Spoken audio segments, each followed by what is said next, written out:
TNPSC போட்டித் தேர்வுக்கு தயாராகிற அனைவருக்கும் அதியமான் குழுமத்தின் வணக்கம். நம்ம இன்னைக்கு பார்க்க போகிறது டிஎன்பிஎஸ்சி குரூப் 4, அதாவது நவம்பர் 6ஆம் தேதி நடந்த டிஎன்பிஎஸ்சி குரூப் 4 தேர்வு எப்படி இருந்துச்சு அப்படின்றது ஒரு பார்வையாக பார்க்கலாம்.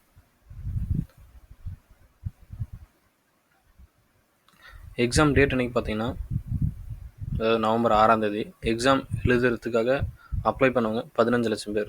ஆனால் எக்ஸாம் எழுதுனவங்க 12,60,000 பேர் மட்டும்தான். ஸோ இதுலேயே ஒரு 3 லட்சம் பேர் காணாமல் போயிடுறாங்க.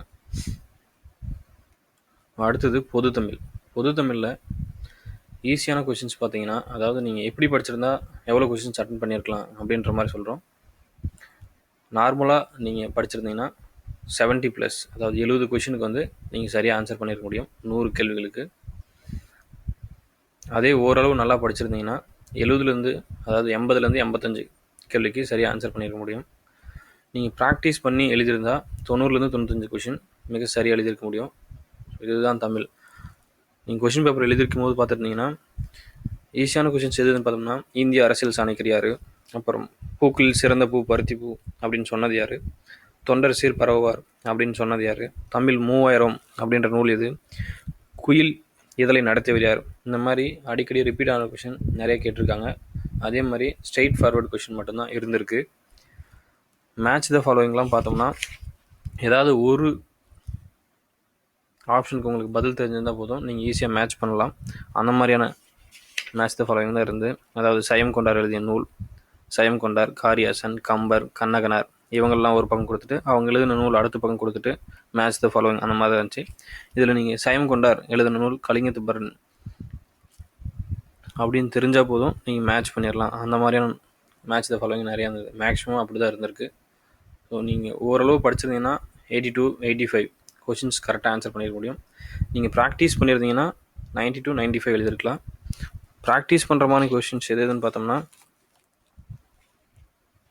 அங்காப்பு என்பதன் பொருள் இதெல்லாம் நம்ம படிச்சிருக்க மாட்டோம். ஸோ அந்த மாதிரியான கேள்விகள் நிறைய கேட்டிருக்காங்க. ஒரு சிலது மட்டும்தான் அந்த மாதிரி வந்திருக்கு. பம்பல் சமணர் நிறுவிய நாடக சபை இது கேட்டிருக்காங்க. இந்த மாதிரியான கேள்விகள் இருக்குது. ஸோ நம்ம அடுத்தது பார்க்குறது மேக்ஸ் வந்து பார்த்திங்கன்னா, நீங்கள் ஈஸியாக படிச்சிருந்தா 13 15 கொஷின் சரியான ஆன்சர் எழுதியிருக்க முடியும். அதே ஓரளவு படிச்சுட்டு போயிருந்தீங்கன்னா 20 21 கொஷின் எழுதியிருக்கலாம். ப்ராக்டிஸ் அதாவது போட்டு பார்த்துருந்தீங்கன்னா 23 கொஷின்ஸ்க்கு மேலே உங்களால் ஆன்சர் பண்ணியிருக்க முடியும். வட்டி வீதம், லாப நஷ்டம், அதாவது வேலை காலம், இந்த மாதிரி கொஷின்ஸ் கேட்டிருக்காங்க. ஸோ மேக்ஸ் ஒன்றும் பெருசாக கஷ்டமாக இருந்த மாதிரி தெரியல, எல்லாமே ஈஸியான கொஷின்ஸாக இருந்திருக்கு. அடுத்தது பார்த்தோம்னா பொதறிவில் அதாவது புவியியலில் வந்து அதிகமாக கொஷின் கேட்ட மாதிரி தெரில, கேட்கவும் இல்லை. குடிமையல் மற்றும் வரலாறில் ஓரளவு கேட்டிருக்காங்க. அப்புறம் கரண்ட் அஃபேர்ஸ் தான் நிறைய கேட்டிருக்காங்க. அதாவது பொதறிவு மற்றும் கரண்ட் அஃபேர்ஸ் அந்த ரேஞ்சில் தான் நிறைய கொஷின்ஸ் கேட்டிருக்காங்க. ஸோ நீங்கள் இதில் வந்து ஓரளவு தெரிஞ்சிருந்தால் 35+ எடுத்துருக்கலாம். படிச்சிருந்தீங்கன்னா 45க்கு மேலே எடுத்துருக்க முடியும். ப்ராக்டிஸ் பண்ணியிருந்தீங்கன்னா 65க்கு மேலே எடுத்துருக்கலாம். அதாவது 75 கொஷினுக்கு நீங்கள் நார்மலாக இருந்தால் 35, நார்மலாக போய் எழுதிருந்தீங்கன்னா 35+ எடுத்துருக்கலாம். படிச்சிருந்தா 45+ல் நீங்கள் ஸ்கோர் பண்ணியிருக்கலாம். ப்ராக்டிஸ் பண்ணியிருந்தீங்கன்னா, அதாவது கரண்ட் அஃபேர்ஸில் ப்ரிப்பேர் பண்ணி, அப்புறம் ஹிஸ்ட்ரி, புவியியல் மற்ற சயின்ஸ் இது எல்லாமே ப்ரிப்பேர் பண்ணியிருந்தீங்கன்னா 65+ எடுத்துருக்கலாம். சயின்ஸில் கேட்ட கொஷின்ஸ்லாம் பார்த்திங்கன்னா ரொம்ப ஈஸி. ஹிஸ்ட்ரி ஏற்கனவே கேட்ட கொஷின்ஸ் தான் கேட்டிருக்காங்க. புவியியலில் ஒரு 3 or 4 கொஷின் தான் கேட்டிருக்காங்க டோட்டலாகவே.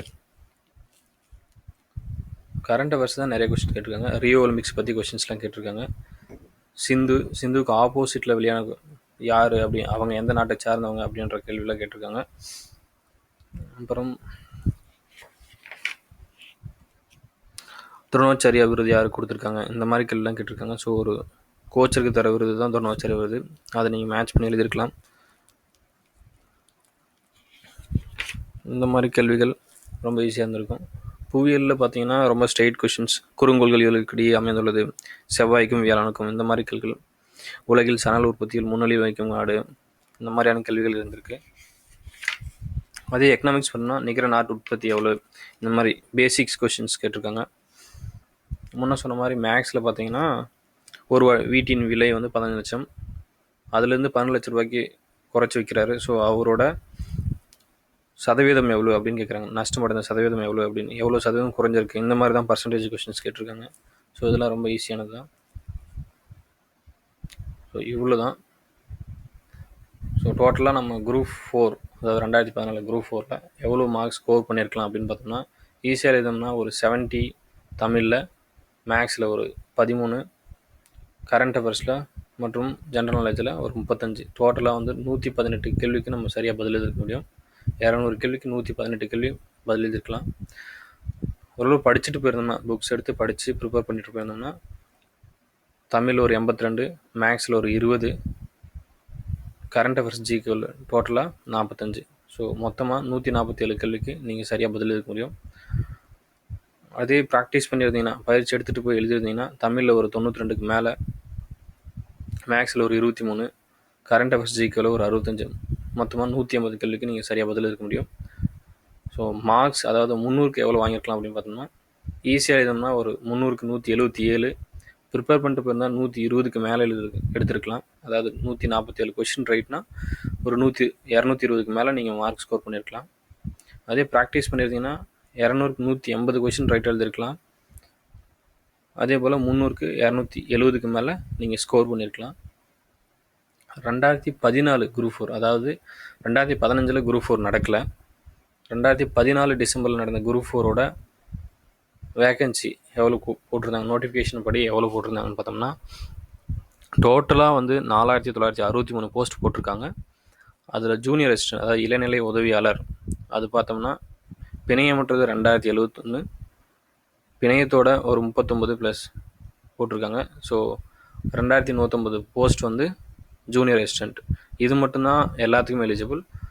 அதே மாதிரி தட்டச்சர், சுருக்கெழுத்து, நில அளவர், வரைவாளர், இவங்களுக்குலாம் சர்டிஃபிகேட் இருக்கிறவங்க எல்லாருமே எலிஜிபிள். ஸோ தட்டச்சர், சுருக்கெழுத்து இவங்களுக்குலாம் சர்டிஃபிகேட் வச்சுருந்தாங்கன்னா அவங்களுக்குலாம் டோட்டல் போஸ்ட் பார்த்தோம்னா, தட்டச்சருக்கு 1653, சுருக்கெழுத்துக்கு ஒரு 331, நில அளவருக்கு ஒரு 700, வரையாளருக்கு 53, டோட்டலாக வந்து 4963.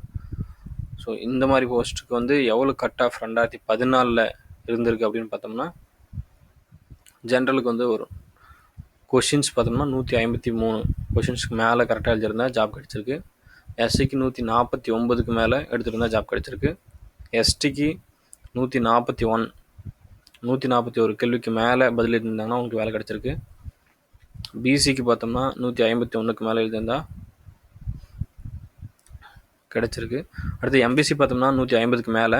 ஸோ இதே மார்க் வைஸ் பார்த்தோம்னா, ஜென்ரல் கோட்டாவுக்கு 228க்கு மேலே அவங்களோட மார்க் இருந்தால் ஜாப் கன்ஃபார்ம், அந்த மாதிரி தான் இருந்திருக்கு. எஸ்டிக்கு பார்த்தோம்னா 212, அதே எஸ்சிக்கு 223, பிசிக்கு பார்த்தோம்னா 226க்கு மேலே மார்க் இருந்திருந்தால் கிடச்சிருக்கு. எம்பிசிக்கு பார்த்தோம்னா 225க்கு மேலே.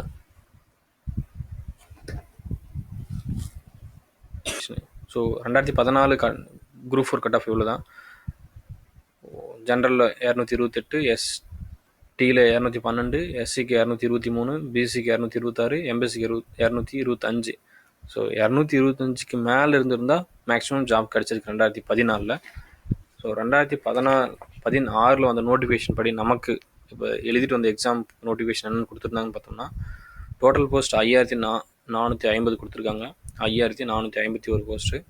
ஸோ இதில் ஜூனியர் அசிஸ்டன்ட், அதாவது இளநிலை உதவியாளர் பிணையமற்றது பார்த்தோம்னா 2345, இளநிலை உதவியாளர் பிணையத்தோடு பார்த்தோம்னா 121, மீதி எல்லாம் சர்டிஃபிகேட் போஸ்ட், அதாவது நில அளவர், வரைவாளர், தட்டச்சர், சுருக்கெழுத்து தட்டச்சர், இதெல்லாம் பார்த்தோம்னா நில அளவர் 532, வரைவாளர் 327, தட்டச்சு 1714, சுருக்கெழுத்து 404. ஸோ இதெல்லாம் சர்டிஃபிகேட் இருந்தால் தான் எழுதியிருக்க முடியும். ஸோ நார்மலாக ஒரு 10th குவாலிஃபிகேஷன் முடிச்சுட்டு 12th குவாலிஃபிகேஷன் முடிச்சுட்டு இருக்கிறவங்க இளநிலை உதவியாளர் இருந்து எல்லாமே எழுதியிருக்கலாம். ஸோ அவங்களுக்கு பார்த்தோம்னா 2345 ப்ளஸ் 121, டோட்டலாக ஏறக்குறைய 2500 போஸ்ட் வந்து தட்டச்சு, அதாவது டைப்ரைட்டிங்லாம் இல்லாமல் 2500 போஸ்ட் இருக்குது. அவங்க எல்லாருமே அதுக்கு எலிஜிபிள். சர்டிஃபிகேட் இருக்கிறவங்க, அதாவது டைப்ரைட்டிங் சர்டிஃபிகேட் இருக்கிறவங்க மற்றவங்கலாம் 5450 போஸ்ட்டுக்கும் எலிஜிபிள்.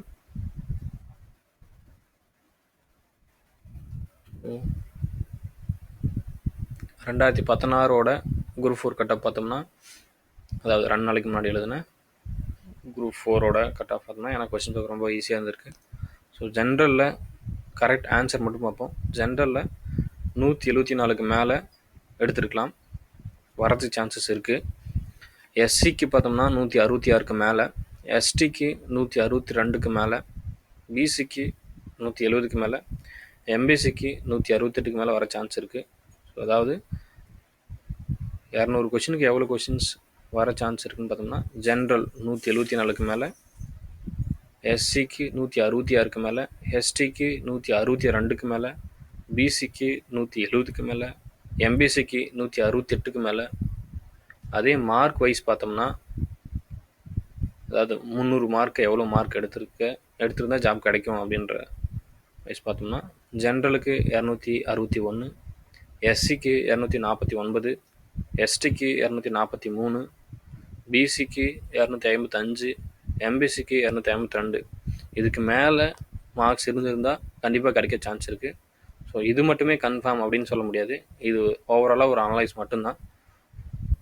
நம்ம டிஎன்பிஎஸ்சி ஆன்சருக்கு வந்ததுக்கப்புறம் டிஎன்பிஎஸ்சியோட ரிசல்ட் வர வரலையும் வெயிட் பண்ணுவோம். அதுதான் நம்மளை பொறுத்தவரையும் கன்ஃபார்மான ஜாப் ரிசல்ட்.